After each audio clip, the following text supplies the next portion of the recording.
নমস্কার বন্ধুরা, আজ আমি আবারও নিয়ে চলে এসেছি সজনে ফুলের দারুণ মুখরোচক একটি নিরামিষ রেসিপি, যেটা গরম ভাতের সাথে খেতে দুর্দান্ত লাগে। আর সজনে ফুল খাওয়া কিন্তু আমাদের শরীরের জন্য ভীষণই উপকারী।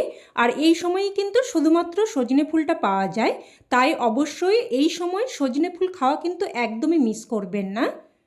তো রান্নাটা তৈরি করার জন্য প্রথমেই আমি এখানে প্রায় 250 গ্রাম মতো সজনে ফুল নিয়েছি। এবার এখানে যেহেতু আমার বাজারের কেনা ফুল, তাই ফুলের মধ্যে কিন্তু অনেক ডাঁটি নোংরা মিশে থাকে।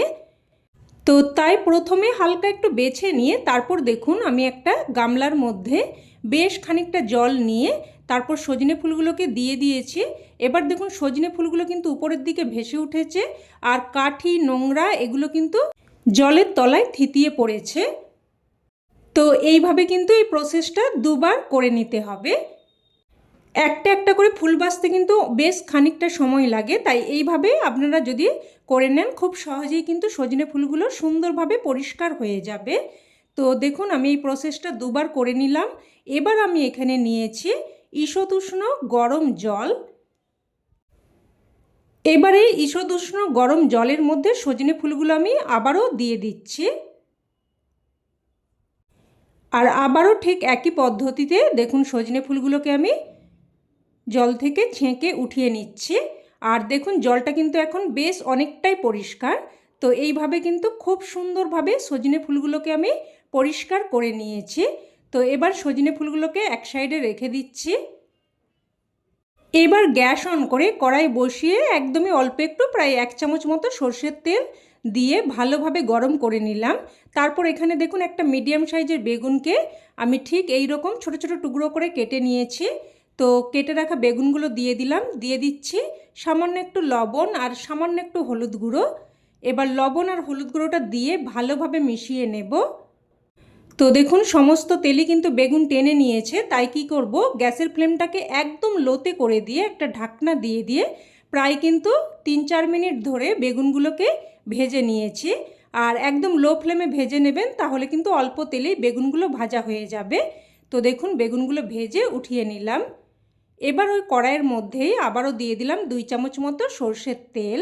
তেলটাকে ভালোভাবে গরম করে নিয়ে এখানে দিয়ে দিলাম কয়েকটা ডালের বড়ি। তো এবার বড়িগুলোকে উল্টে পাল্টে লাল করে ভেজে নিলাম।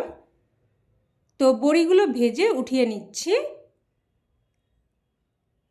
উঠিয়ে নিয়ে এবার ওই তেলের মধ্যেই দিয়ে দিলাম 1/2 চামচ মতো 5 ফোড়ন আর 2টো শুকনো লঙ্কা। ফোড়নটাকে নাড়াচাড়া করে কয়েক সেকেন্ড ভেজে নেব। ফোড়ন থেকে একটা সুন্দর ফ্লেভার বেরোতে শুরু করলে এবার এই পর্যায়ে আমি দিয়ে দিচ্ছি আলু। এখানে আমি 2টো মিডিয়াম সাইজের নতুন আলু দেখুন এইরকম ছোট ছোট টুকরো করে কেটে নিয়েছি। আর অবশ্যই কিন্তু এই রান্নাটা নতুন আলু দিয়েই করবেন।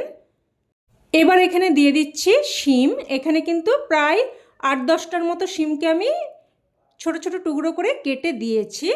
দিয়ে দিলাম স্বাদ অনুযায়ী লবণ আর 1/2 চামচ মতো হলুদ গুঁড়ো আর অল্প একটু লঙ্কার গুঁড়ো দিয়ে দিলাম।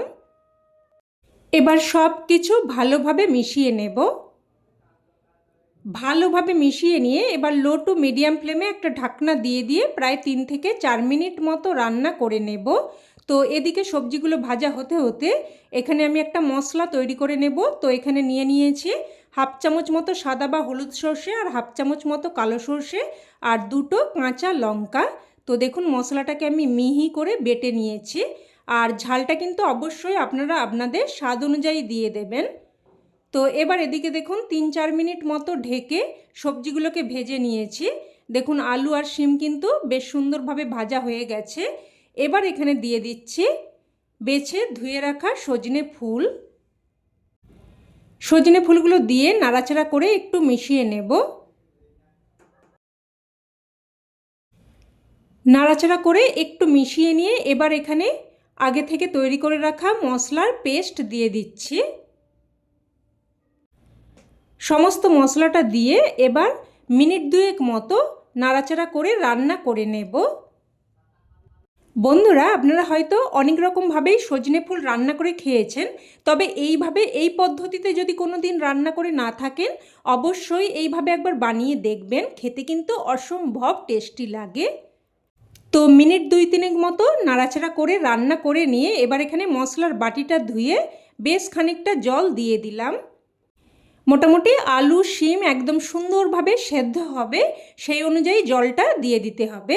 তো সব কিছু ভালোভাবে মিশিয়ে নিয়ে এবার একটা ঢাকনা দিয়ে আবারও প্রায় 3 থেকে 4 মিনিট মতো রান্না করে নেব। এবার এখানে আমি আবারও একটা স্পেশাল মশলা তৈরি করে নেব। তো দেখুন একটা তড়কা প্যানের মধ্যে অন্যদিকের গ্যাস ওভেনে 1 চামচ গোটা জিরে আমি ভেজে নিচ্ছি। তো দেখুন একটু নাড়াচাড়া করে যখন মশলাটা এরকম চিটপিট করে ফুটতে শুরু করবে তখনই কিন্তু সাথে সাথে নামিয়ে নিতে হবে, না হলে মশলা পুড়ে ফ্লেভার নষ্ট হয়ে যেতে পারে। তো এবার দেখুন আমি মশলাটাকে গুঁড়ো করে নিয়েছি। এবার এদিকে ঢাকনা দিয়ে প্রায় 3 থেকে 4 মিনিট মতো রান্না করে নিয়েছি।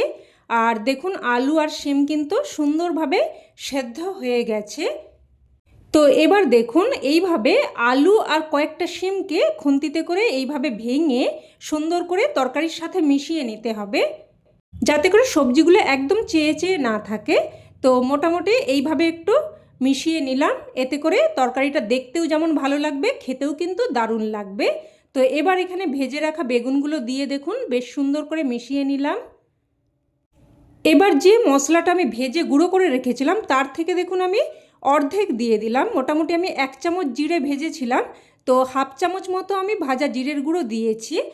পুরোটা দিলাম না, যেহেতু সজনে ফুলের একটা নিজস্ব সুন্দর ফ্লেভার আছে, তাই খুব বেশি জিরের গুঁড়ো দিলে ভালো লাগবে না, তাই আমি হাফ চামচ মতো জিরের গুঁড়ো দিলাম। আর বাকিটা অন্য রান্নাতে ব্যবহার করে নেব। তো এবার এখানে একদম সামান্য একটু চিনি দিয়ে দিলাম, এতে করে স্বাদটা সুন্দরভাবে ব্যালেন্স হবে। খুব বেশি মিষ্টি দেওয়ার দরকার নেই, সামান্য একটু চিনি দিলেই হবে। তো চিনিটা দিয়ে মিশিয়ে নিয়ে তারপর ভেজে রাখা বড়িগুলো দিয়েও ভালোভাবে মিশিয়ে নিলাম। এবার একটা ঢাকনা দিয়ে জাস্ট 2 মিনিট মতো রান্না করে নিয়েছি। জাস্ট 2 মিনিট মতো রান্না করে নিয়ে এবার এখানে সবশেষে দিয়ে দিলাম 1 চামচ মতো কাঁচা সর্ষের তেল। সবশেষে একটু কাঁচা সর্ষের তেল দিয়ে মিশিয়ে নিলে রান্নাতে কিন্তু একটা সুন্দর ঝাঁঝালো ফ্লেভার আসবে, খেতে দারুণ লাগবে। আর দেখুন তরকারিটা কিন্তু ঠিক এইরকম শুকনো শুকনো মতো হবে। তো সব কিছু মিশিয়ে নিয়ে এবার গ্যাসের ফ্লেম বন্ধ করে একটা ঢাকনা দিয়ে স্ট্যান্ডিং টাইমে রেখে দিলে রান্না কিন্তু একদম তৈরি। এবার এটা গরম ভাতে ডালের সাথে পরিবেশন করুন, খেতে কিন্তু জাস্ট ফাটাফাটি লাগে। অবশ্যই এই সিজনে একবার হলেও বানিয়ে দেখুন, না হলে কিন্তু এর স্বাদ আপনারা উপলব্ধি করতে পারবেন না। তো রেসিপি কেমন লাগলো অবশ্যই কমেন্টে জানাবেন। আর ভালো লেগে থাকলে লাইক শেয়ার করতে যেন ভুলবেন না। আর চ্যানেলের নতুন বন্ধু হয়ে থাকলে চ্যানেলটিকে অবশ্যই করে সাবস্ক্রাইব করে নেবেন, আর পাশে থাকা বেল বাটনটিও অন করে রাখবেন। তো আজ এই অবধি, আবারও অন্য কোনো নতুন রেসিপিতে দেখা হবে। ততক্ষণে সকলে ভালো থাকবেন, সুস্থ থাকবেন, আর সকলকে অনেক ধন্যবাদ।